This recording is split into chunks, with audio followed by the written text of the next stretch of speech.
जय श्री कृष्णा दोस्तों, राधे राधे। आज हम सभी सोमवार व्रत की कथा सुनते हैं। बोलिए भगवान शंकर की जय हो। एक समय भगवान महादेव जी और माता पार्वती जी के साथ भ्रमण करते हुए मृत्यु लोक में विदर्भ देश की अमरावती नगरी में पहुँचे। वह पूरी नगरी हर प्रकार के सुखों से परिपूर्ण थी। उस पुरी के राजा ने एक अति सुंदर शिव मंदिर बनवाया था। उसी मंदिर में महादेव जी और माता पार्वती निवास करने लगे। एक समय की बात है, एक समय माता पार्वती जी ने भगवान शंकर को प्रसन्नचित्त देखकर मन बहलाने की इच्छा से उनसे चौसर खेलने का आग्रह किया। भगवान शंकर जी ने अपनी प्राण प्यारी की बात मानकर चौसर खेलना प्रारंभ किया। उसी समय उस मंदिर का पुजारी निमित्त बनकर मंदिर में आया और माता पार्वती जी ने उस पुजारी ब्राह्मण से एक प्रश्न किया कि इस चौसर की बाजी में किसकी जीत होगी। भाग्यवश ब्राह्मण बिना विचारे ही बोल उठा कि महादेव जी की ही जीत होगी। परंतु हुआ इसके विपरीत और थोड़ी देर में बाजी समाप्त होने पर माता पार्वती जी की ही जीत हुई।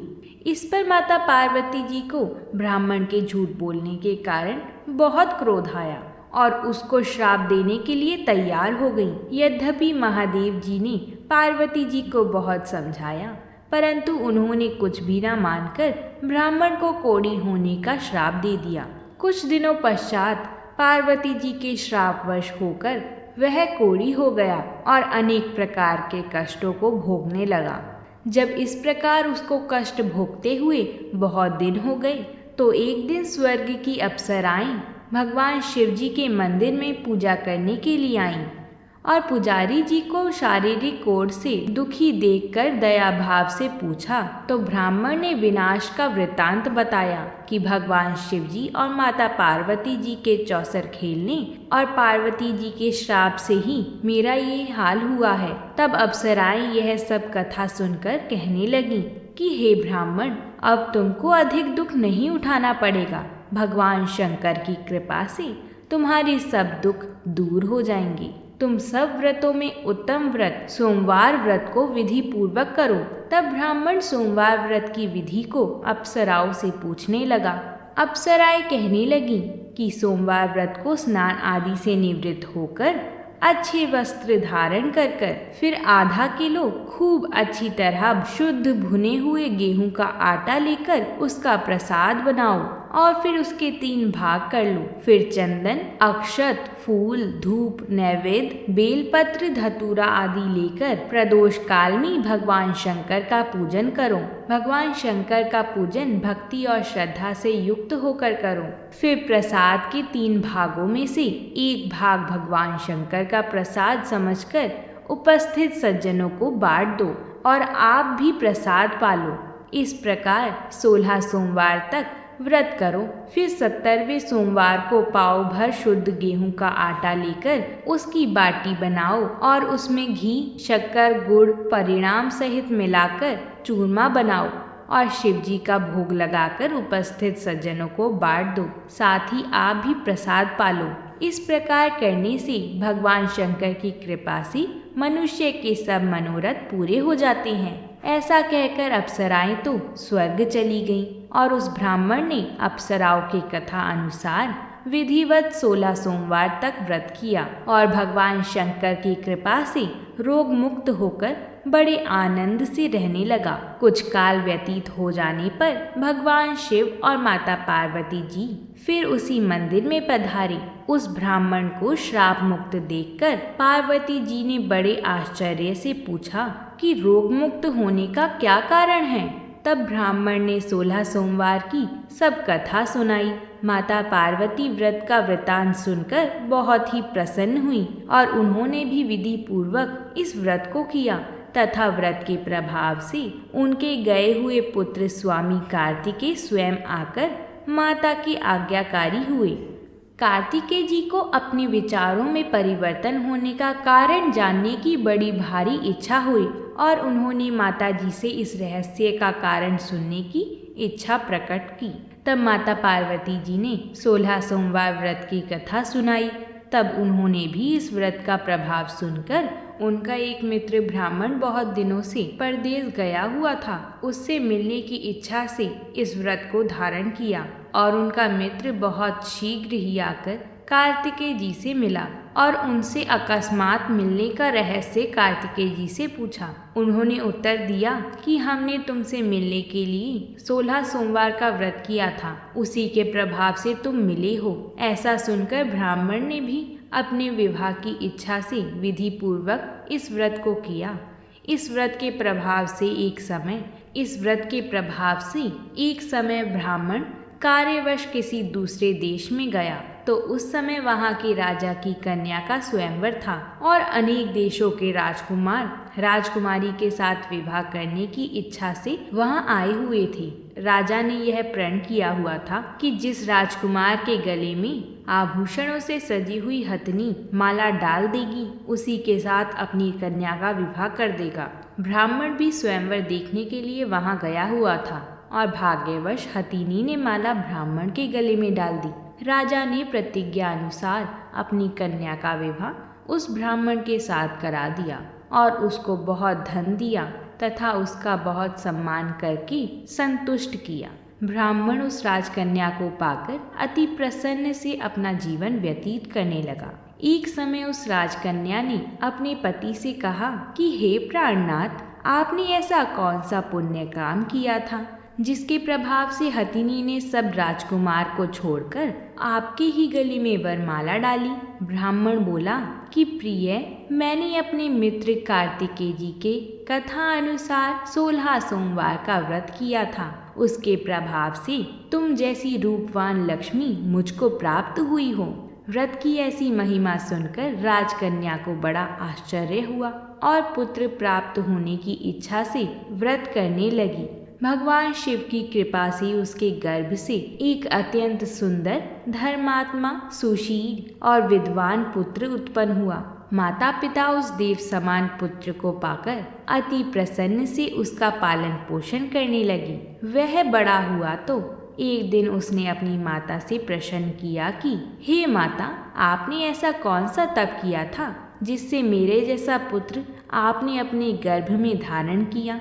माता ने अपने पुत्र की प्रसन्नता के लिए वही 16 सोमवार व्रत का विधान कहा। जब पुत्र ने मनोवांछित फल देने वाले ऐसे सरल व्रत का वृतांत सुना तो वह भी राज्य अधिकार पाने की इच्छा से इस व्रत को करने लगा। उसी समय किसी देश के वृद्ध राजा के दूतों ने आकर उसको राजकन्या के योग्य समझकर कन्या का विवाह करके अति प्रसन्नता को प्राप्त हुआ। वृद्ध राजा के मृत्यु के पश्चात वही ब्राह्मण पुत्र राज्य सिंहासन पर बैठ गया, क्योंकि उस राजा के उस कन्या के अलावा कोई संतान नहीं थी। राज्य अधिकार पाने के पश्चात भी वह ब्राह्मण पुत्र सदैव 16 सोमवार का व्रत विधि पूर्वक करता रहा। वह 17वां सोमवार आया तो राजा ने पूजा सामग्री लेकर रानी को शिवालय चलने के लिए कहा, परंतु राजकन्या ने उसकी आज्ञा ना मानकर स्वयं शिवालय ना जाकर दास दासियों के हाथों सभी सामग्रियां भिजवा दी। जब राजा ने शिवजी का पूजन समाप्त किया तो आकाशवाणी हुई कि हे राजा, तुम अपनी इस रानी को राजमहल से निकाल दो, नहीं तो यह तुम्हारा सर्वनाश कर देगी। राजा को आकाशवाणी सुनकर बड़ा आश्चर्य और दुख हुआ और शिवजी की आकाशवाणी का सब वृतांत अपनी सभा में आकर सभी सदस्यों से कहा। सभासदों को यह सुनकर अत्यंत आश्चर्य हुआ और दुख हुआ कि जिस राजकन्या के कारण इसको राज प्राप्त हुआ, उसी को निकालने के लिए सब प्रपंच रच रहा है, परंतु राजा ने उसको निकाल ही दिया। रानी अति दुखित होकर अपने भाग्य को कोसती हुई नगर से बाहर चली गई। पैरों में जूती नहीं, नंगे पैर, फटे हुए वस्त्र पहनी भूख से दुखित रानी धीरे धीरे चलकर एक नगरी में पहुंची। वहां पर एक बुढ़िया कुछ सूत काटकर बेचने जा रही थी।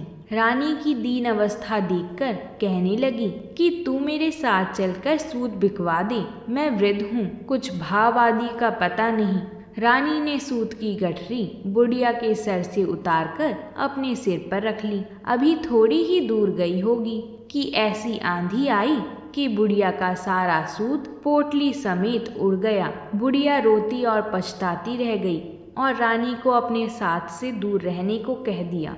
तब रानी एक तेली के घर गई तो तेली के घर में जितने तेल के घड़े थे सब चटक गए। ऐसी दशा देखकर तेली ने उसको भाग्यहीन समझकर अपने घर से निकाल दिया। रानी इस प्रकार दुखी होकर एक नदी के तट पर जल पीने के लिए गई तो नदी का सब जल सूख गया। फिर रानी एक बाग में गई जिसमें एक बड़ा सुंदर सरोवर था। रानी जैसे ही जल पीने सीढ़ियों से नीचे उतरी, जल पीने के लिए उसने जैसे ही जल को स्पर्श किया वैसे ही नील कमल के समान जल में असंख्य कीड़े उत्पन्न हो गए और सारा जल गंदा हो गया। हताश होकर रानी ने अपने भाग्य को कोसते हुए इसी गंदे जल का पान किया और विश्राम करने के लिए एक पेड़ की शीतल छाया के नीचे गई तो पेड़ के सब पत्ते गिर गए। रानी जिस पेड़ के नीचे जाती उसी के पत्ते गिरने लगते। उस वन के पेड़ों की और सरोवर के जल को और सरोवर के जल की दशा देखकर उस वन के ग्वालों ने, जो वहां पर अपनी गायों को चराते थे और सरोवर में जल पिलाते थे, बड़े दुखी भाव से यह सब कथा अपने गुसाई जी को सुनाई। वह उसी नगर के एक मंदिर के पुजारी थे। तब सभी ग्वालों ने रानी को गुसाई के पास ले गए। रानी के मुख की कांति और शोभा देखकर गुसाई जी को समझ आ गया कि यह अवश्य किसी कुलीन वंश की अबला दुखित स्त्री है। ऐसा सोचकर गुसाई जी ने रानी से कहा कि मैं तुम्हें अपनी पुत्री समान रखूंगा, तुम मेरे आश्रम में रहो, यहाँ तुमको किसी प्रकार के कष्ट नहीं होंगे। ऐसे वचन सुनकर रानी को कुछ धीरज हुआ और वह आश्रम में ही रहने लगी। परंतु जो भी भोजन बनाती उसे तथा जो जल भर कर लाती उसमें कीड़े पड़ जाते।